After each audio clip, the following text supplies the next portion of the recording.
할렐루야. 오늘 우리 재직 필수 과목, 나는 재직입니다. 이 수강을 하러 오신 성도님들을 주님의 이름으로 사랑하고 축복합니다. 그런 질문들을 제가 몇 분께 받았어요. 이 재직 필수 과목이면 이 은퇴한 사람들은 안 와도 되는 거 아니냐? 아닙니다. 이 전교인이 다 한 번씩은 들어야 하는 과목이기 때문에 재직이 아니신 분들, 앞으로 재직하실 분들은 재직해야 돼서 들으셔야 되고, 재직이신 분들은 재직이셔서 들으셔야 되고, 제대하신 분들은 안 들으셨기 때문에 들어야 되는 겁니다. 다 들으셔야 되는 거니까 오해 없으시기를 바라고요. 자, PPT 띄워주세요. 우리 이제 직분 맡은 자, 우리가 지난번에 강의를 4번 하는 거는 좀 짧았죠? 훅 지나갔죠, 4주가? 그렇지 않은 모양이네. 오늘 13주짜리라 이게 조금 좀 부담이 되실 것 같은데, 요 도장을 이제 13개 찍는 재미가 좀 있으실 겁니다. 다 찍어서 내시면 또 수료증 탁 만들어 드리니까 기대감을 가지고 참여하시면 좋겠고, 이게 이제 제가 재직이란 무엇인가 이렇게 이제 이름을 붙이긴 했지만, 사실은 평신도 리더십 과정이에요. 그 국제 제자훈련원에서 나온 그 평신도 그 사역 훈련 교재가 있는데, 제가 그거를 바탕으로 만들어서 꼭 재직이 아니어도 함께 나눌 수 있는 내용이니까 이렇게 다 들으시면 좋겠다 싶습니다. 그리고 아마 오늘 온라인으로 수강하시는 분들도 계실 텐데, 교재를 주일날 사무실에서 받아가시면 됩니다. 그래서 온라인으로 하셔도 되니까 그렇게 참고하시고요. 몇 주간 요 강의 시작하기 전에 그 좀 제가 훈련을 좀 하려고 하는데, 이 교회 이미지에 대해서 좀 말씀을 좀 드리려고 해요. 그러니까 이 교회를 처음 나가거나 아니면 교회를 이제 좀 이렇게 탐방하시는 분들이 그 교회에 갔을 때 느끼는 이미지가 있단 말이에요. 첫 인상 같은 것이죠. 두 가지로 나눠볼 수 있는데, 하나는 먼저 교회를 어떻게 찾아보냐면 인터넷을 통해서 찾아보시는 거예요. 예를 들면 이제 누가 영도에 이사를 온 거죠. 그럼 이제 검색해 볼 거 아닙니까? 영도에 나갈 만한 교회가 있나? 그래서 쭉 이렇게 검색을 해보는 거예요. 그래서 홈페이지들을 다 이렇게 들어가 보는 거죠. 홈페이지에 들어가서 예배 영상도 보고 사진도 보고 이렇게 하면서 그 교회 분위기를 좀 이렇게 이제 보는 겁니다. 그리고 그 교회 주보를 또 보겠죠. 그 주보를 보면서 어떤 일들이 일어나고 있나, 뭐 예배 순서가 어떤가, 이제 이런 것도 아마 보게 될 겁니다. 그러니까 이제 온라인상으로는 교회 홈페이지나 주보 같은 게 그 교회의 첫 인상을 다 결정해 주는 요인입니다. 그러니까 그게 예쁘게 잘 되어 있어야 되겠죠. 그래서 저희가 지금 홈페이지도 이제 조금 이렇게 수정할 계획을 갖고 있는데, 그래서 그런 것들 신경 쓸 필요가 있고, 그 다음에 실제로 누군가 교회를 오게 되면 보통 2가지 정도에서 그 교회의 어떤 이미지가 탁 판가름이 난다고 할 수가 있어요. 첫째가 뭐냐면 그 교회 성도들의 인사예요. 그러니까 교회에 낯선 사람이 왔는데 이렇게 딱 보고 이렇게 반갑게 맞아주고 인사를 해주고 이렇게 해주면, 이 교회가 참 분위기가 좋구나 이렇게 느끼거든요. 그런데 처음 교회를 왔는데 그냥 이렇게 쓱 보고 이렇게 하면 되게 그 소외감도 느끼고 교회가 차갑다 이제 이런 느낌을 받게 되는 겁니다. 그리고 이제 예배를 드리게 되면 그 예배 분위기를 통해서 이제 그 교회 이미지가 딱 정해진다는 거예요. 우리가 뭘 할 수 있냐면, 이 온라인상으로는 교회 홈페이지를 고치는 거, 또 주보를 예쁘게 잘 만드는 거, 또 유튜브로 설교 영상 같은 것들을 잘 제작하는 것도 중요하지만, 진짜 더 중요한 건 오프라인, 그러니까 교회에 실제로 오셨을 때 그 교회의 교인들이 얼마나 인사를 잘하는가가 그 교회의 이미지를 결정하는 중요한 요소가 된다는 거예요. 예배 분위기는 말씀드렸고요. 그래서 우리가 인사를 좀 연습을 좀 해봐야 되겠다, 평상시에. 그래서 제가 이제 요거를 몇 주 동안 계속 반복해 보려고 하는 겁니다. 인사의 정의가 있어요. 사전적인 정의. 인사의 사전을 찾아보신 분이 아마 없을 겁니다. 제가 이제 인사 국어사전을 찾아봤어요. 그랬더니 인간 관계를 원활히 하기 위해 일정한 형식 또는 의례적인 상호 행위라 이렇게 기록해 놨어요. 그러니까 인간 관계를 원활히 하고 싶으면 인사를 잘하라 그런 이야기죠. 인사성 밝으면 원래 그 아이들도 인사성 밝은 아이들이 어른들한테 사랑을 잘 많이 받는 것 아닙니까? 그 회사에 취직하거나 이럴 때도 인사성 밝은 사원이 더 이렇게 눈에도 확실하게 딱 이렇게 들고 이렇게 하는 겁니다. 교회도 마찬가지라고 할 수가 있죠. 인사가 인간관계를 원활히 하기 위해서 반드시 필요하다. 또 그 정서적인 면으로는 그 존경심과 반가움의 표현이라고 할 수 있습니다. 그죠? 존경심과 반가움의 표현이다. 인사를 잘하는 것은 그 사람의 됨됨이를 나타내는 일이기도 한 것이죠. 인격과 이미지를 딱 보여주는 겁니다. 그러니까 교회 재직이다 이렇게 이제 하고, 그래서 장로님들이다 권사님들이 이렇게 하는데, 새로운 사람들이 왔을 때 제가 좀 성격이 좀 내성적이에요, 그런 핑계를 대면서 이렇게 이렇게 가리고, 이렇게 물론 잘 알죠. 쑥스럽고 창피하니까 그렇게 하시지만, 하지만 그것은 교회 안에서 절대로 가져서는 안 되는 그런 모습이라는 겁니다. 그래서 인사를 어떻게 해야 되느냐, 이거 제가 가리킨다는 것 자체가 너무 좀 재미없고 좀 유치한데, 그래 해야 됩니다. 자세와 태도가 너무 중요하다. 그죠? 그 초등학교나 유치원에서 아이들이 인사를 어떻게 배우는지 아십니까? 1번 배꼽손, 2번 허리를 숙여서 안녕하세요 이렇게 한다. 우리가 뭐 그렇게까지 할 건 없지만, 그래도 그 기본 자세와 태도가 참 중요하다는 것을 우리가 이해를 잘 해야 됩니다. 표정도 밝아야 되고, 그 상대방 얼굴 보면서 인사해야 되고요. 그 노룩 패스 이런 것처럼 보지도 않고 악수하는 거, 이런 거는 정말 좀 그래요. 그러니까 우리 서로 인사할 때는 눈도 좀 보고, 악수할 때도 얼굴도 좀 쳐다보고 이렇게 하는 게 그게 옳은 일이다, 그렇게 생각이 됩니다. 그리고 결국 인사는 내가 당신을 존중합니다라고 하는 내 마음의 표현이기 때문에, 인사가 정중하면 정중할수록 내가 어떤 사람인가를 드러내는 것이라고 할 수가 있는 것이죠. 그러니까 인사를 잘하는 것은 사실은 상대방을 위한 것이라기보다는 내가 어떤 사람인가를 증명하는 일이기도 하다. 이거를 좀 우리가 기억해야 될 필요가 있습니다. 질문을 드립니다. 인사는 누가 먼저 해야 될까요? 1번 소극적인 사람, ISTJ 이런 사람, 이런 분들이 해야 되나?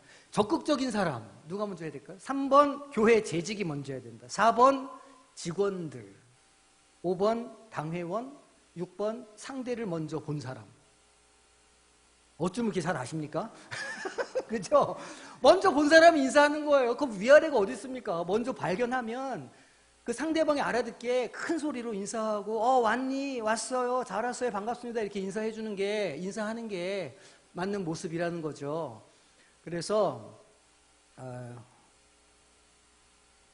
직급과 서열에 관계없이 상대를 향한 존중의 표현이라는 것을 우리가 잘 이해해야 하고, 먼저 본 사람이 하는 거다. 이거 잘 이해하시면 좋겠습니다. 그래서 우리가 한번 해보는 것이죠. 큰 소리로 도레미파 솔 정도로 하시면 됩니다. 도레미파 솔 해보세요. 솔 라도 있고 시도 있는데 그래서 좀 제가 좀 낚이자. 도레미파 정도로 합시다. 파. 자, 안녕하세요. 반갑습니다. 잘 오셨습니다. 제가 예전에 은행에 청경으로 한 1년 반 정도 근무한 적이 있거든요. 행원들이요, 아침마다 뭐 하는지 아십니까? 양공자가 권사님도 계시지만 아침마다 이거 연습하고 쭉 줄 서가지고 안녕하십니까?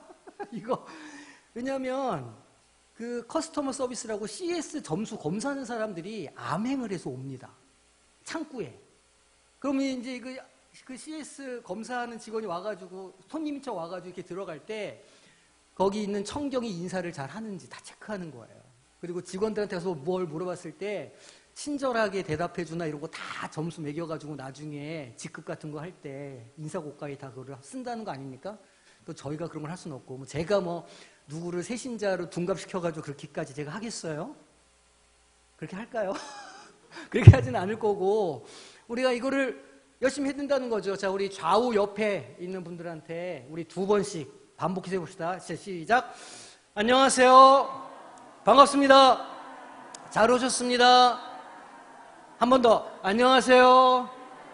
반갑습니다. 잘 오셨습니다. 목사님 참 유치하게 이런 걸 다 우리가 이런 걸 해야 되노? 내가 이번 주일날 보고 안 되면 수요일날 또 합니다, 이거. 네, 경고했어요. 자, 그래서 제 결론은 인사를 잘하는 교회가 되자. 낯선 사람들이 와도 반갑게 반겨주고, 그래서 굉장히 밝은 교회다, 좋은 교회다, 이런 인상을 줄 수 있어야 된다. 우리가 진짜 좋은 교회 아닙니까? 진짜 밝은 교회죠. 네, 거짓말 하는 게 아니고 진짜 그런 교회를 잘 드러냈으면 좋겠다. 그런 소망에 제가 이거를 좀 했습니다. 주일날 제가 CS 딱 해보고 좀 모자르다 싶으면 다음 주에 또 이걸 하도록 하겠습니다. 유치해도 어쩔 수가 없네요. 자, 이제 교재로 들어가겠습니다. 자, 교재에 어마무시한 교재를 제가 집필을 해가지고 출간했습니다. 제가 요거를 1,000원이나 한 1,500원씩 팔아야 되지 않겠냐 부목사님들 이렇게 물어봤거든요. 그랬더니 안 된다. 지금 분위기 좋은데 이거 팔면 아무도 안 나올 거다 이래가지고 제가 무료로 그냥 교회 돈으로 다 찍어서 그냥 드렸습니다. 잊어먹지 마시고 도장 찍어야 되니까 잘 갖고 다니시기를 바래요. 이 만든다고 우리 부목사님 또 고생하셨습니다. 자, 사도행전 6장 27절 말씀 우리가 오늘 아까 본 말씀이죠. 넘어갑니다. 그거를 딱 펴놓고 계셔요. 본문 연구로 들어가서 좀 살펴봐야 됩니다. 자, 초대교회가 부흥하면서 발생한 문제가 있었습니다. 부흥했다는 건 사람들이 많아졌다는 이야기죠. 사람들이 많아지면서 여러 가지 문제들이 막 생기기 시작했는데 1절에서 생긴 문제가 무엇일까요? 1절에 어떤 문제가 생겼습니까? 네, 그렇죠. 네. 헬라파 유대인 과부가 구제에서 제외됐다는 거예요. 그러니까 이제 초대교회의 이 성경 시대의 사회적 약자라 하면 과부, 고아, 나그네 이들이 사회적 약자들인 겁니다. 그런데 어떤 일이 벌어졌냐면 헬라파 유대인, 그러니까 유대인이긴 유대인인데 아마 헬라에서 이민을 왔거나 뭐 부모님이 한쪽이 헬라인이거나 뭐 그랬던 것 같아요. 그러니까 헬라파 유대인 중에 약자였던 과부 한 분이 구제에서, 그러니까 매일 이제 이렇게 밥을 좀 주거나 음식을 나누거나 했을 건데 거기에서 빠진 거예요. 그러니까 벌써 이렇게 헬라파 딱 이렇게 하니까 다른 파도 있었겠죠. 헬라파가 아닌 다른 파는 무슨 파였을까요? 히브리파. 네. 여기서 알 수 있는 것. 세상에 제일 이 땅 가운데 제일 처음 만들어진 성령의 역사 가운데 만들어진 첫 예루살렘 교회에도 뭐가 있었다? 파벌이 있었다. 야, 진짜 감사한 일 아닙니까? 우리 맨날 파벌 없어야 된다 그러고 막 서로 막 사랑해야 된다 그러는데 초대교회 시작한 초대교회에도 히브리파와 헬라파 간에 갈등이 있었다는 거예요. 그러니까 아무래도 교회가 예루살렘 교회니까 히브리파가 힘이 셌을까요? 헬라파가 힘이 셌을까요? 히브리파가 힘이 셌겠죠. 그러니까 아무래도 히브리파 사람들이 이 이제 지도자들이나 뭐 교회는 누구들이 이렇게 음식을 나눠줄 때 팔이 안으로 굽는다고 자기 사람들한테 먼저 이렇게 쑥 이렇게 좀 뭐가를 나눠준 것 같아요. 그러다 보니까 음식이 모자랐던 거죠. 그래서 헬라파 이 과부한테 음식이 나눠지지 않은 거예요. 마음이 어땠을까요? 엄청 속상했겠죠. 별거 아닌 거로도 탁 삐지고 다 그렇게 되는 거 아닙니까? 별거 아닌 거 나눠주는 거 하나 모자라서 안 주면 그게 마음이 상하는 거예요. 왜냐면 나를 신경 안 쓰는구나 이런 느낌을 받으니까. 그러니까 교회는 공평하게 다 관심을 가져야 되는 공동체인 것이죠. 그러니까 이제 이런 문제가 딱 생긴 겁니다.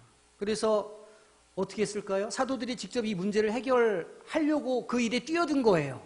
그래서 본인들이 직접, 이 사도들이 직접 음식도 나눠주고 막 이렇게 공개를 하고 막 이렇게 한 거예요. 그러다 보니까 또 다른 어려움을 겪게 된 것이죠. 어떤 어려움을 겪게 되었을까요? 사도들이 어떤 어려움을 겪었을까요? 그렇게 하다가. 그렇죠.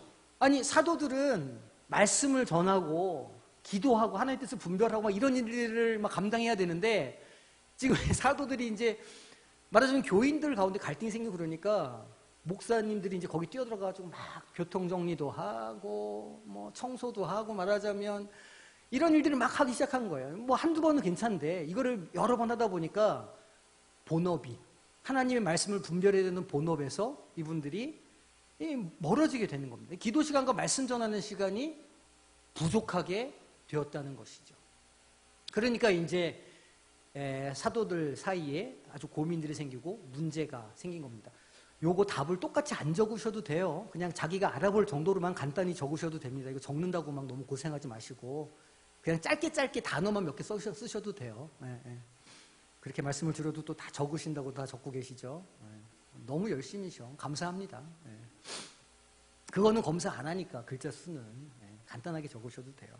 자, 그렇게 됐습니다. 그래서 그 문제를 해결하기 위해서 사용한 방법이 무엇일까요?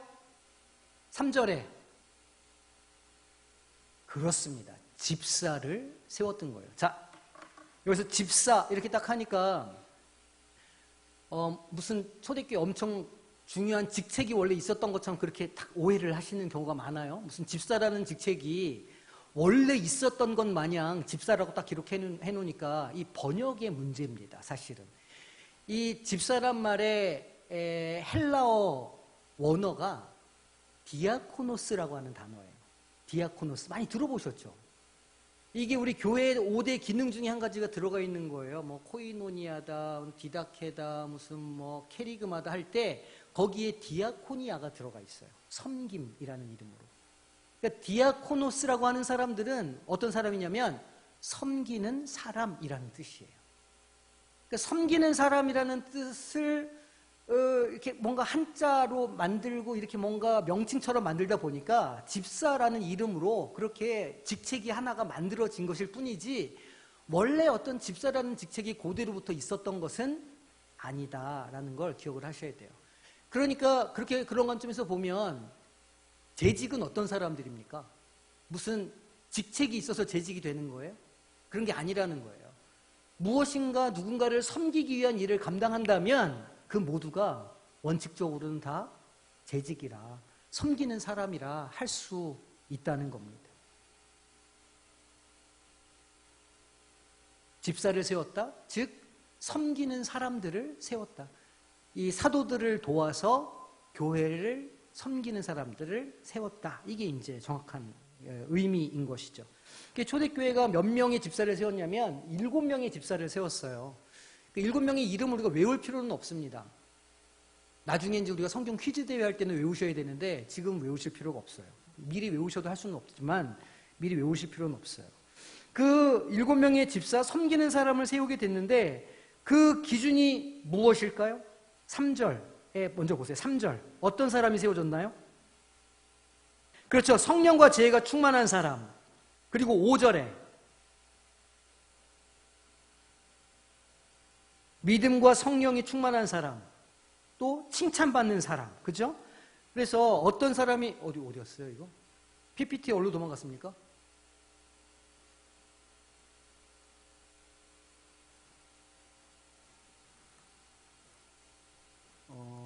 방송실 이럴 거예요, 진짜? 그래.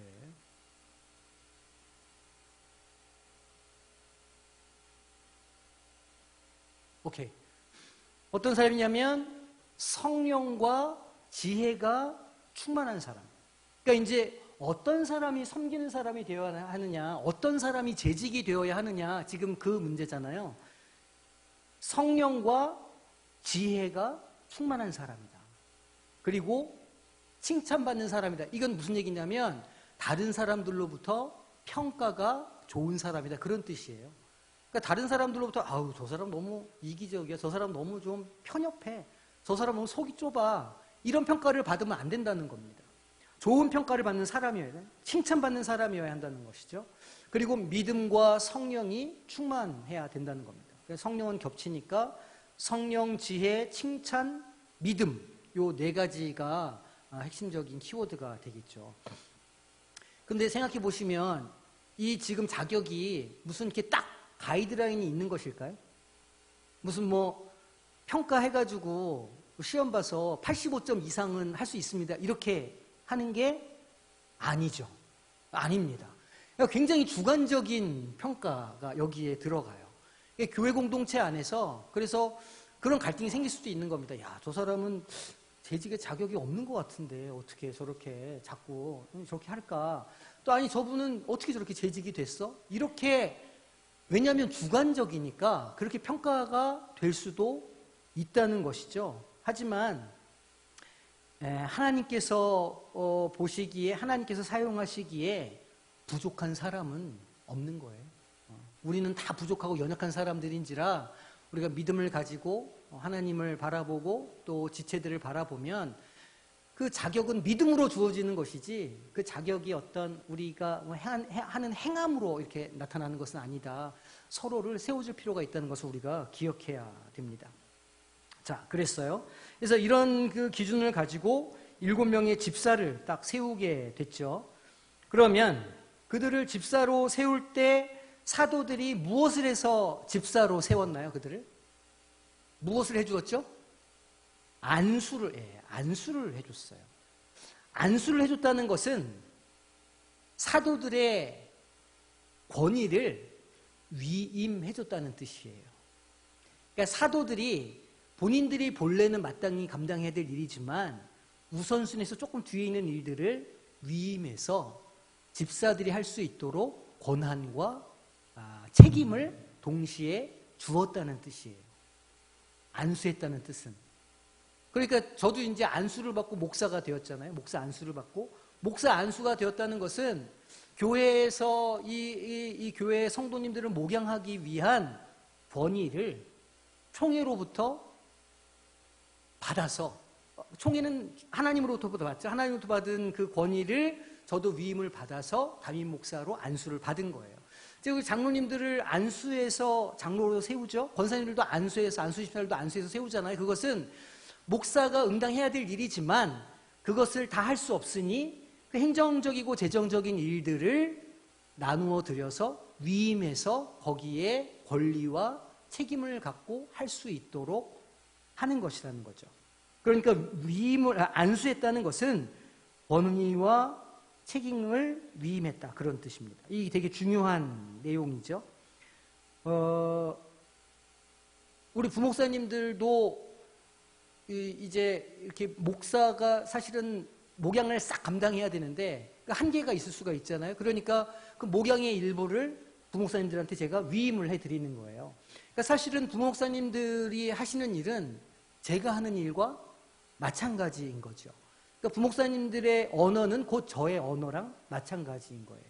그러니까 우리가 이 질서를 잘 보고 이 질서를 잘 따라줘야 교회가 질서가 잘 잡히고 잘 세워진다. 이 위임은 그런 것이다. 그러니까 집사로 세울 때 사도들이 그들에게 안수를 해줬다는 것은 그들에게 권한과 책임을 준 것이다. 이렇게 딱 이해하시면 되는 거예요. 자, 그렇게 안수라고 세웠어요.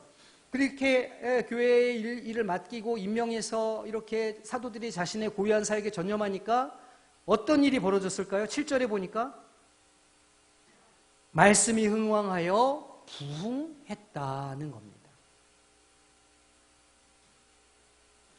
그러니까 교회라고 하는 공동체는 예수 그리스도를 머리로 해서 몸된 지체로 움직이는데 그 몸된 지체에는 사도들이 있고 몸에는 사도들이 있고 집사가 있는 거예요.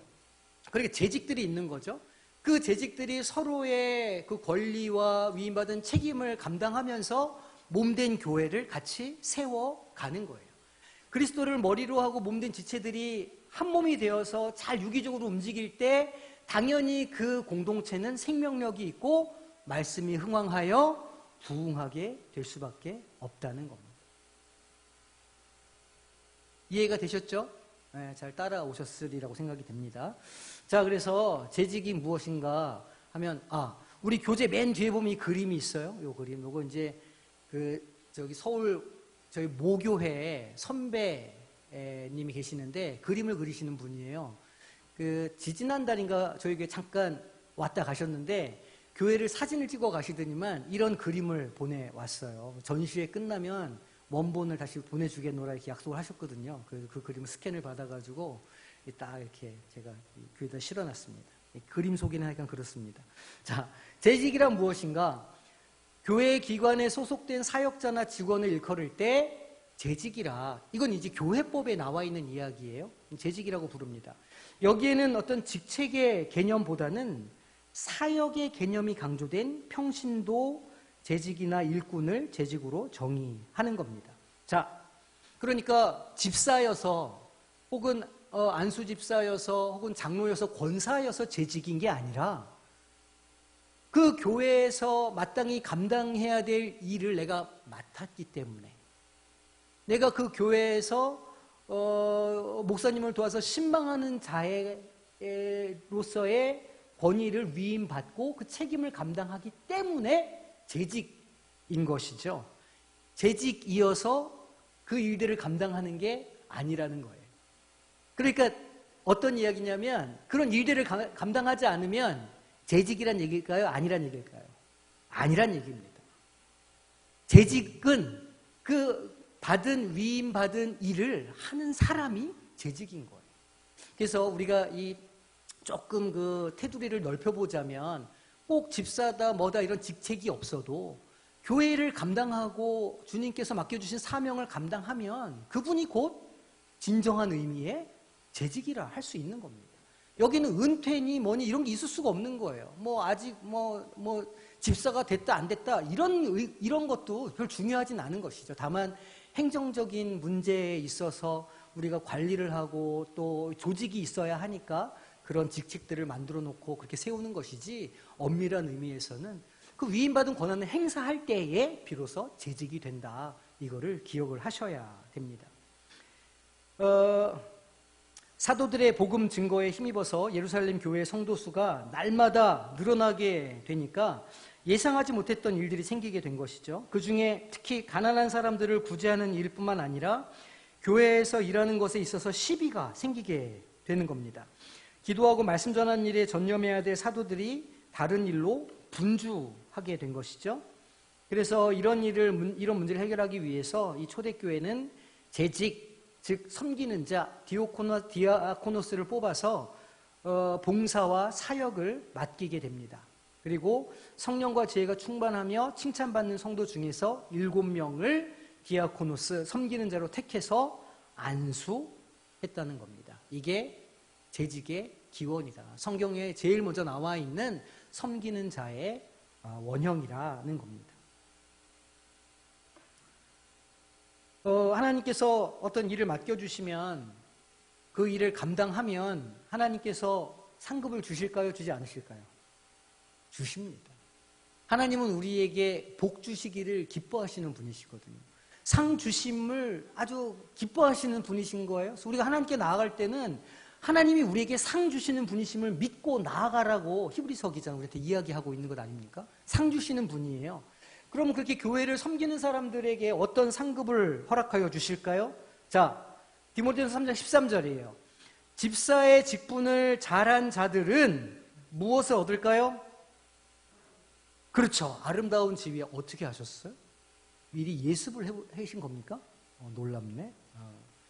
아름다운 지위를 얻죠. 그리고 그리스도 예수 안에 있는 믿음에 큰 담력을 얻는다. 이렇게 이야기하고 있어요.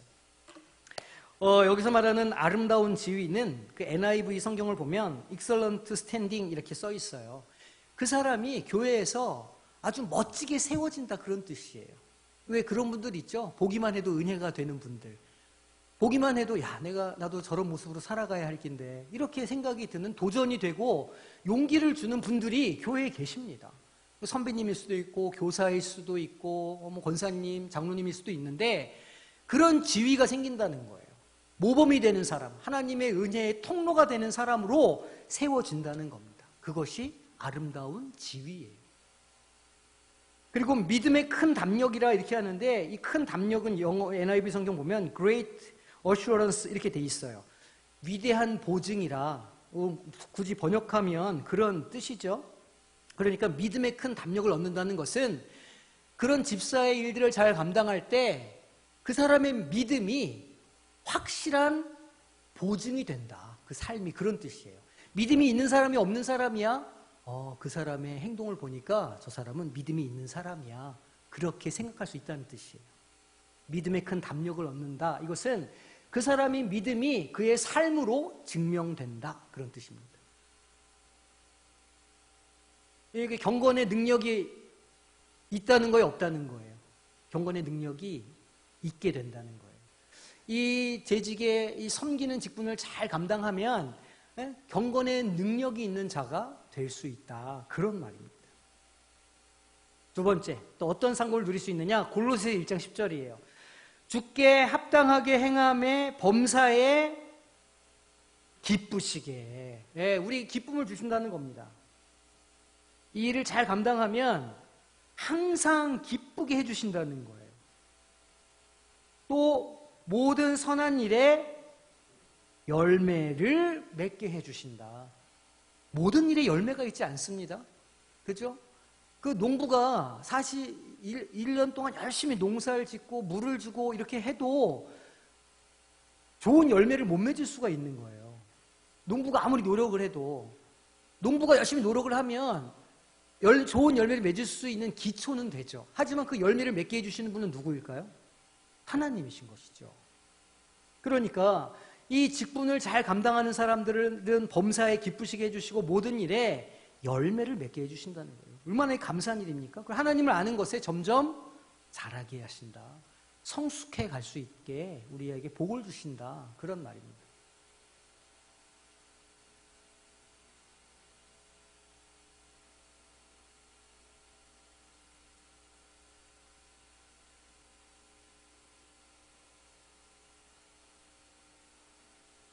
네, 옆에서 열심히 좀 가르쳐 주세요. 네, 감사합니다.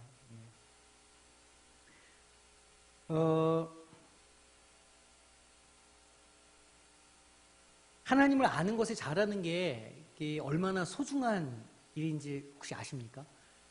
교회를 10년, 20년을 다녀도 잘하지 않는 사람들이 있거든요. 네? 젖먹이와 같은 사람들이 있다는 것이죠. 교회 안에서도 10년, 20년을 다녀도 똑같은 것에 똑같이 넘어지시는 분들이 있는 거예요.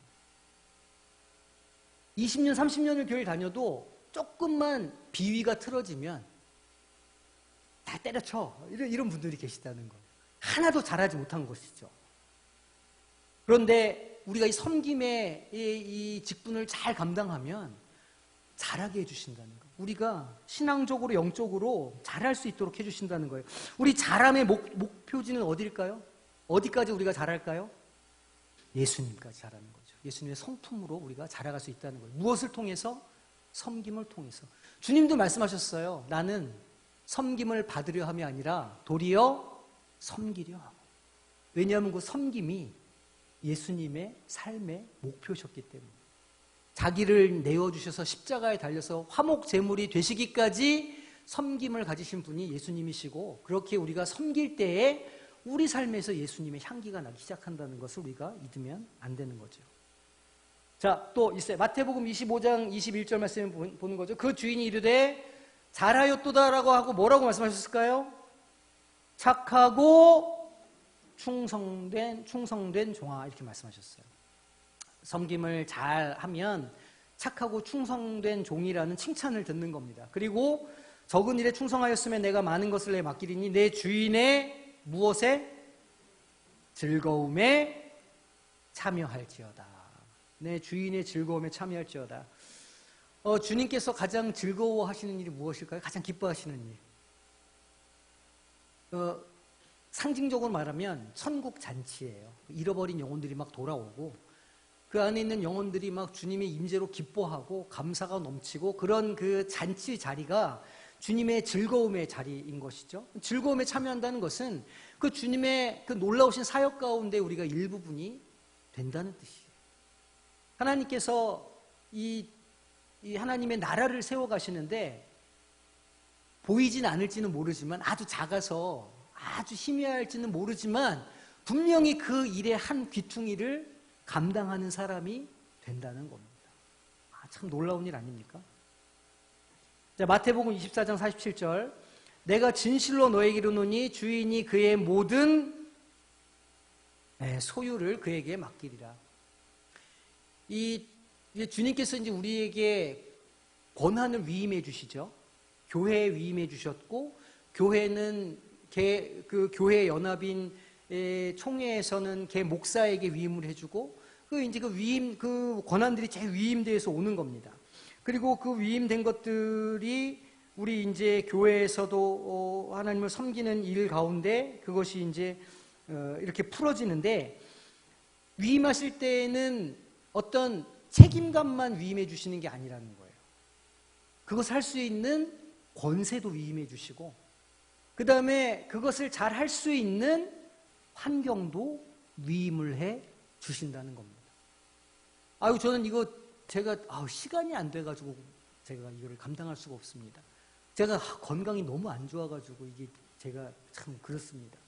제가 너무 일이 바빠가지고, 제가 사는 일이 너무 바빠가지고 제가 먹고 살기 힘들어서 막 여러 가지 이야기를 하시지만 하나님께서는 이 일을 우리에게 위임해 주셨을 때에는 이 일을 감당할 수 있는 능력도, 재정도, 여건도 함께 주신다는 사실을 우리가 믿음으로 바라보아야 한다는 것이죠.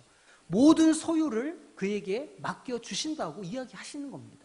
그러니까 우리가 이거를 딱 믿고 그 직분을 감당을 해야 되는 거예요.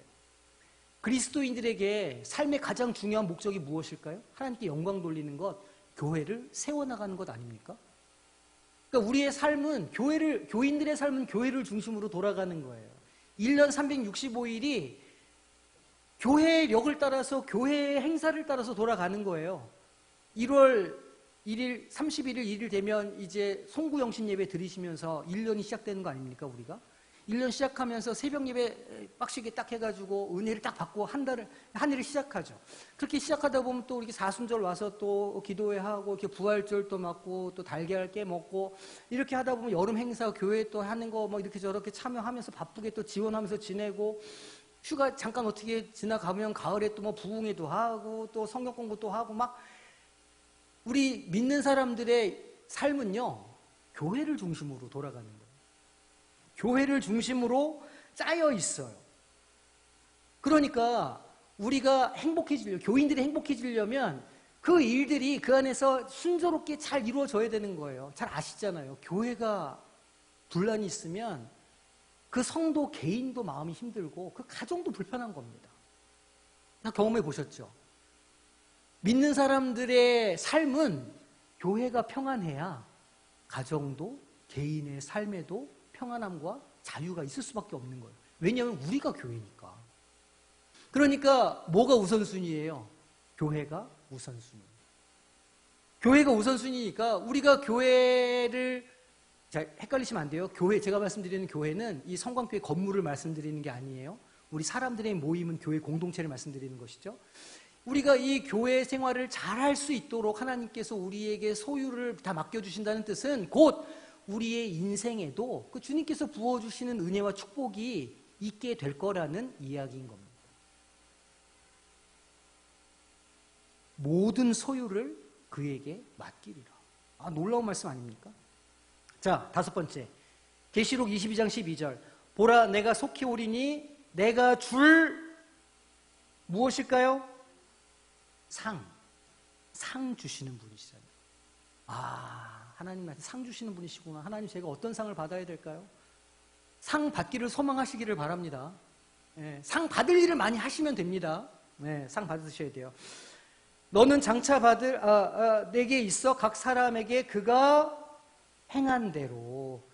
하나님 앞에 공짜는 없는 거예요. 우리가 하나님 앞에 은혜를 공짜로 받는 것 같지만, 구원은 공짜로 받았지만 그 구원을 이루어가는 건 공짜가 아니죠. 대가를 치러야 되는 거예요. 반대로 하나님께서도 우리를 선택하시고 그의 백성을 삼아 주셨으니까 하나님도 우리의 행함대로 우리에게 상을 주시는 분이라는 거예요. 상을 주시는 분이기도 하고 또 뭘 주시는 분이시기도 할까요? 심판을 주시는 분이기도 하죠. 공짜는 없는 거예요. 하나님께도 공짜는 없는 것이에요. 우리가 하나님께 무엇인가를 드리면 하나님도 우리에게 무엇인가를 주시는 분이시라. 계시록 2장 10절이에요. 너는 장차 받을 고난을 두려워하지 말라.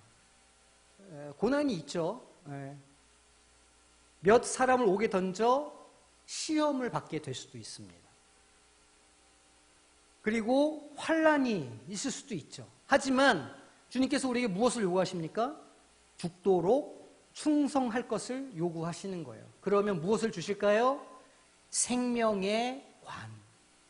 이 관은 뭔지 아시죠? 그 올림픽 선수들이, 특히 마라톤 선수들 1등으로 들어오면 머리에 면류관을 씌워주잖아요. 그 영광의 상징입니다. 네가 1등이야, 네가 최고야 라고 하는 상징입니다. 생명의 관을 우리의 머리에 씌워주신다는 것은 그 경주를, 주님께서 맡겨주신 경주를 잘 살았고 네가 이것을 받을 만한 합당한 자격이 있는 사람이다 라는 상징인 겁니다. 생명의 관이라는 것은. 그것을 씌워 주시겠다 말씀하시는 겁니다.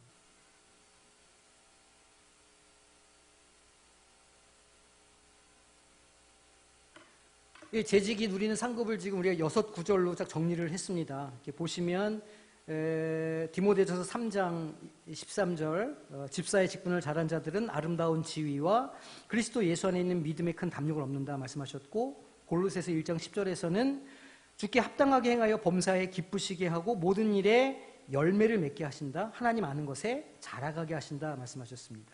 마태복음 25장 21절에 보니까 착하고 충성된 종에게 그 주인의 즐거움에 참여할 수 있는 복을 주시고, 또 마태복음 24장에서는 모든 소유를 그에게 맡겨 주시는 은혜를 베풀어 주신다는 거예요. 계시록 22장에는 행한 대로 갚아주겠다 말씀하시고, 계시록 2장 말씀에서는 생명의 관을 주겠다 약속하시는 겁니다. 그러니까 교회에서 주님께서 맡겨주신 그 직분을, 그 섬김의 일을 잘 감당하는 사람들에게 주님께서 약속하신 복이 분명히 있다는 것을 믿음으로 이렇게 받고 또 그걸 보시기를 바랍니다. 상 주시는 분이시니까 하나님, 내가 이렇게 열심히 이 일을 감당했는데 이 복 나에게 주셔야 하지 않겠습니까? 이렇게 기도하셔야 되는 거예요. 약속하신 것들이니까 이 모든 약속하신 복을 자기 것으로 받아 누리신 우리 재직들이 되시기를 주님의 이름으로 축원합니다. 자, 또 반대로 재직이 피해야 될 모습도 있어요. 이거는 뭐 우리 마음속에 나에게 상처 줬던 사람들의 모습을 떠올리면 금방금방 탁 떠오르실 거예요. 몇 가지만 정리해 봤는데, 첫 번째로는 막 논쟁하고 막 이렇게 자기 얘기만 막 하고 자기만 옳다고 막 이렇게 하는 되게 좀 호전적인 그런 사람들이 있습니다. 막 말싸움 막 하고 막 말만 하면 막 뒷말 잡아가지고 막 이렇게, 이제 호전적인 재직을 별로 썩 이렇게 우리가 싫어하죠. 모임에서 논쟁을 즐기고 상대방을 자극해서 사소한 일로 다툼을 일삼는 그런 모습은 우리가 피해야 한다는 거예요. 또 어떤 재직이 좀 피해야 될 모습이냐면, 자신이 관심이 중심이 되기를 원하고 만약 그렇지 못하면 문제를 일으키는 거예요. 삐지고 안 나가고 이렇게. 어떤 사람입니까? 이기적인 사람이에요. 이기적인 재직. 하나님께서 이렇게 썩 기뻐하지 않는 그런 모습이죠. 자기중심적이라 이렇게 말씀하셔도 돼요. 너무 자기중심적이고 유아적이고 이런 재직입니다. 여러분, 세 번째는 다른 성도가 사람들에게 관심 두는 것을 질투하는 재직이에요. 질투심이 강한 재직.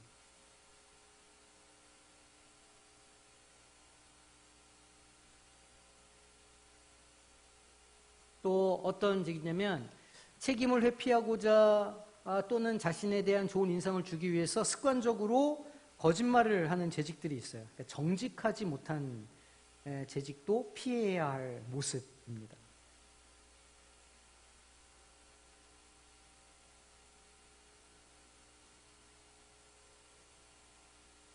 자, 마지막 다섯 번째는 남의 말 하기를 즐기며 뒷말을 만들어서 곤란한 일을 만드는 사람들이 있죠.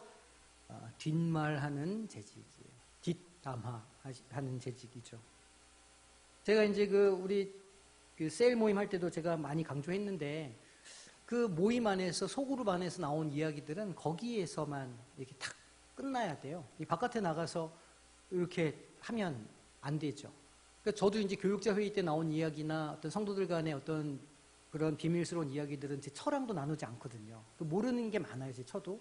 그러니까 그거를 지켜주고 그거를 이렇게 해줘야 무엇이 생긴다고 그랬어요? 서로를 향한 신뢰가 생긴다. 그 신뢰를 바탕으로 공동체가 자라나거든요. 그러니까 이제 교회에서 어떤 섬기는 자로서 재직으로서 이렇게 무엇이 직책이 생기면 참 이거를 조심하셔야 돼요. 아시잖아요. 이게 얼마나 교회를 힘들게 하고 문제를 많이 일으키는지. 그래서 되도록이면 어디에서 이렇게 나왔던 이야기들은 이렇게 하고 잊어버리고 모르는 척하고 이렇게 하셔야 그 교회가 아름답게 세워져 간다는 것을 기억하시기를 바랍니다.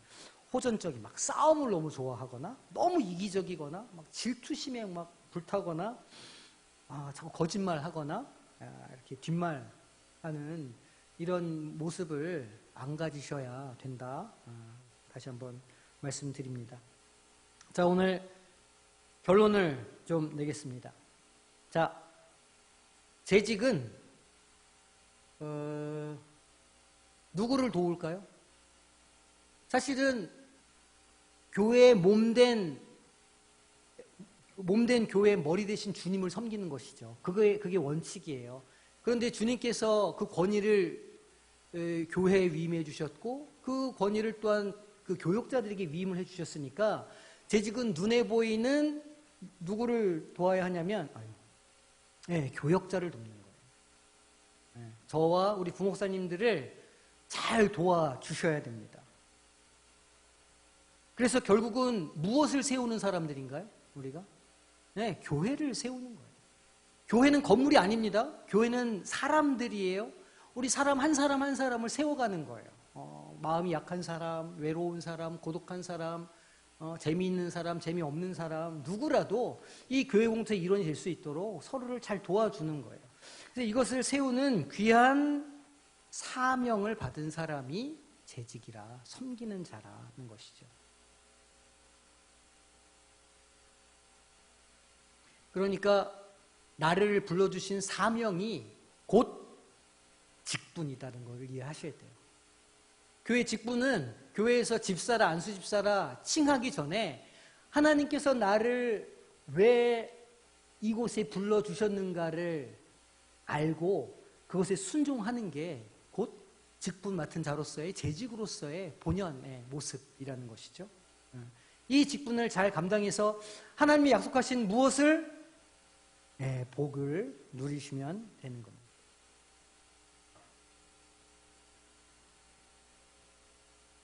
자, 우리 한 목소리 읽어볼까요? 자, 시작.